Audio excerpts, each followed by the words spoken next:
झारखंड की राजधानी रांची में जेपीएससी परीक्षार्थी पिछले कई दिनों से 7वीं जेपीएससी पीटी परीक्षा परिणाम को रद्द कराने को लेकर सड़कों की खाक छान रहे हैं। इस दौरान कई बार इनकी प्रशासन से, जिला पुलिस से भी नोकझोंक हुई, बावजूद इसके अभी तक बात बनती हुई नजर नहीं आ रही है।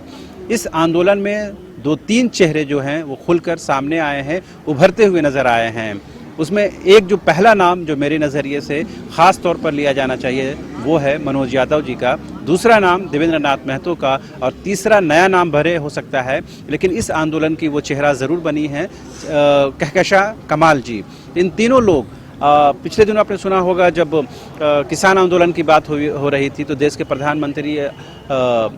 नरेंद्र मोदी साहब ने कहा था कि आंदोलन के पीछे जो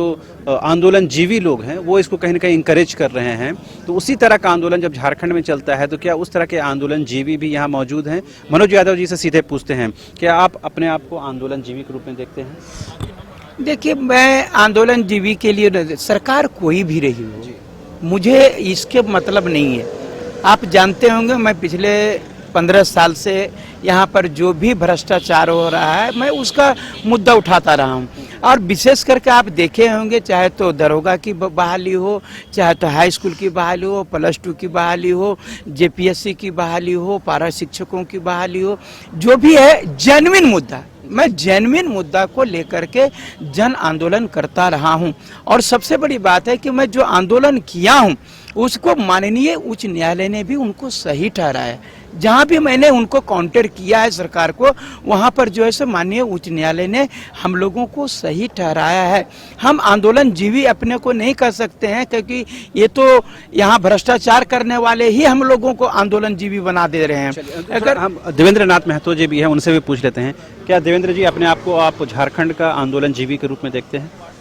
जी, जिसके पास हमारा सवाल का जवाब नहीं हो वो हमें भले देख लें, लेकिन हम अपने आप को देखते हैं कि जो संविधान का जो मौलिक अधिकार है, जिसमें हमारा हक अधिकार मांगने का जो आर्टिकल 19.1 में जो हमारा पीसफुली प्रोटेस्ट का जो हमारा अधिकार है, उसी हक अधिकार के तहत हम अपना शांतिपूर्ण तरीके से हम अपना मांग रखते हैं। चूंकि झारखंड 21 साल का हो गया और इन 21 साल में यहाँ एक नियमावली नहीं बना है, ना स्थानीय नीति बना है, ना यहाँ एक नियुक्ति नियमावली बना है। तो ये झारखंड का दुर्भाग्य है। अगर हम इस पे सवाल खड़ा न करें तो फिर हमारा नौजवान होने का, हमारा छात्र होने का, हमारा युवा होने का कोई मतलब नहीं बनता है। कहकशां कमाल जी भी हमारे साथ हैं। पहला आंदोलन मुझे लगता है संभवतः ये आपका होगा, मोस्ट प्रोबेबली, और पहले आंदोलन में आपके साथ बाय नेम FIR हो गया है, तो आप भी उस आंदोलन जीवी की श्रेणी में, श्रृंखला में, उस कतार में खड़ी होती नजर आ रही हैं। जी, जैसे कि आप सबसे सवाल पूछ रहे हैं कि आप आंदोलन जीवी हैं, तो मैं अपने बारे में बताना चाहूँगी कि जी मैं आंदोलन जीवी हूँ। क्योंकि आंदोलन जीवी का मतलब है कि अगर कुछ अन्याय होता है, कुछ गलत होता है, तो आप उसके खिलाफ खड़े होने की शक्ति रखते हैं, सक्षमता रखते हैं। तो हम स्टूडेंट होने के साथ साथ एक आंदोलनकारी भी हैं, और जहाँ जहाँ गलत होगा, जब जब गलत होगा, तब तब आंदोलनकारी बनेंगे। आपने सुना किस तरह से कहकशां कमाल कह रही थी। मनोज जी, चूंकि हम आपको पारा शिक्षक के आंदोलन हो, सहायक पुलिस कर्मियों का आंदोलन हो, 6ठी जेपीएससी आंदोलन हो, 7वीं जेपीएससी आंदोलन हो, कितने मामले विभिन्न थानों में आपके नाम से दर्ज हैं?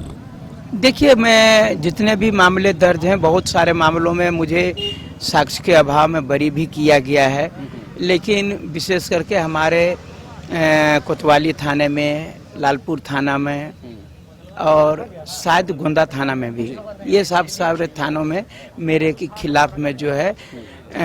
FIR दर्ज है, और सब पर मैं बेल पर हूँ। मनोज, ये लगता है चूंकि ये डायरेक्ट अगर बोला जाए आपका सरोकार इससे हो सकता है, लेकिन आप उसके लाभार्थी नहीं हैं। 7वीं जेपीएससी पीटी परीक्षा परिणाम के बोले तो आप उसके अभ्यर्थी नहीं है, परीक्षार्थी नहीं है, बावजूद इसके आप इस आंदोलन का चेहरा बने हुए हैं। क्या कमिटमेंट और क्या चीज है जो आपको इनकरेज करता है इन छात्रों के बीच लाने के लिए? देखिए, मैं जो भी छात्र हैं,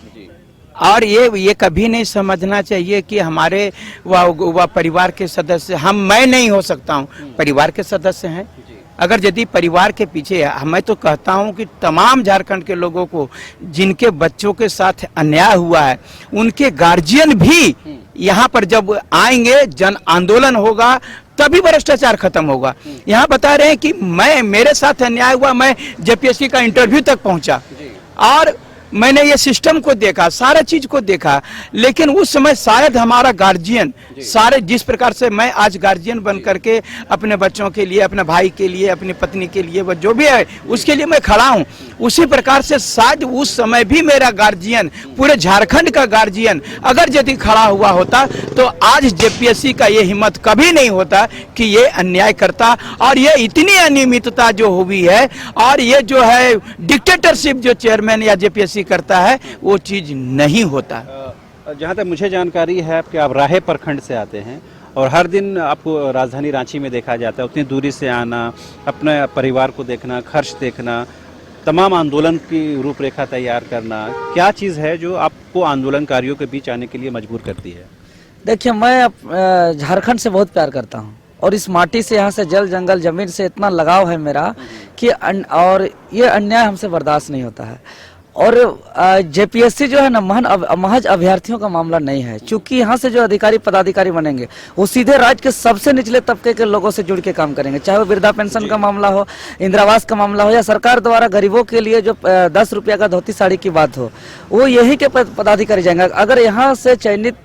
जो पदाधिकारी होंगे वो अगर वो पढ़ने लिखने वाले, मेहनतकश और ईमानदार नहीं होंगे तो इसका फर्क यहाँ के गरीब किसान मजदूर जो खेत में खलिहान में काम करते हैं, जो जंगल झाड़ में काम करते हैं, जो रिक्शा टेम्पू चलाते हैं, जो लेबर कुली का काम करते हैं, उस पर सीधे सीधे असर करेगा, जो हम बर्दाश्त नहीं कर सकते हैं। क्या खशा जी, आपको लग रहा है कि ऐसे लोगों के सहयोग से, ऐसे लोगों के सशरीर उपस्थिति से, इनके गाइडेंस से आपके आंदोलन को मजबूती मिली है, ऐसे आंदोलन जीवियों का रहना आप लोगों के लिए बेहतर हुआ है? जी जी बिल्कुल, क्योंकि जब हमारी मुलाकात, जब आपको, जैसे आपने रिपोर्टिंग की थी बिगनिंग में, तो आप देखे होंगे कि हमारे साथ कोई भी नहीं था, लेकिन जैसे मनोज भैया और देवेंद्र भाई आया, आप देखिए कितने सारे लोग साथ साथ जुड़ने लगे, क्योंकि हमारा जो संपर्क है ग्रास रूट लेवल तक जाना चाहिए, ऐसे लेवल तक जाना चाहिए जहां हमारी रीच नहीं है। वहां पे मनोज भैया की रीच है और वहां पे देवेंद्र भैया की रीच है, तो हमें ये कहीं ना कहीं समझ में आया कि इन लोगों का होना बेहद जरूरी है। अगर आपको अपनी बातों को ग्रास रूट लेवल तक लेके जाना है, निचले तबके तक लेके जाना है, ऐसी जगह पे पहुंचाना है जहां पे लोगों के पास सहूलतें नहीं है, जैसे मीडिया नहीं है या सोशल मीडिया के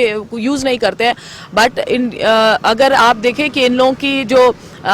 पीआर है, पीआर वैल्यू जो कहते हैं बहुत ज्यादा है, and people know them very much, people love them very much, that is why इनका सपोर्ट हमारे लिए बहुत जरूरी है। तो आपने सुना, हम खास तौर पर इन 3 चेहरों को अपने न्यूज़ बाइस्कोप के दर्शकों के लिए लेकर आए थे। इन चेहरों से आप वाकिफ़ हैं, कोई नए चेहरे नहीं हैं और कोई ये कह सकते हैं कोई इनके बारे में बताने के लिए कोई बहुत तथ्यात्मक जानकारी देने की ज़रूरत नहीं है, सभी पब्लिक डोमेन में है। लेकिन 7वीं जेपीएससी पीटी परीक्षा परिणाम को रद्द कराने को लेकर ये लोग जिस तरह से दिन रात लगे हुए हैं, तो हमारी कोशिश ये थी कि इन दोनों से थोड़ी बात हो जाए और इनके अंदर के मनोभाव को हम अपने न्यूज़ बाइस्कोप के दर्शकों के सामने पेश करने की कोशिश करें। कैमरा पर्सन हृदय के साथ रांची से न्यूज़ बाइस्कोप के लिए शाहनवाज।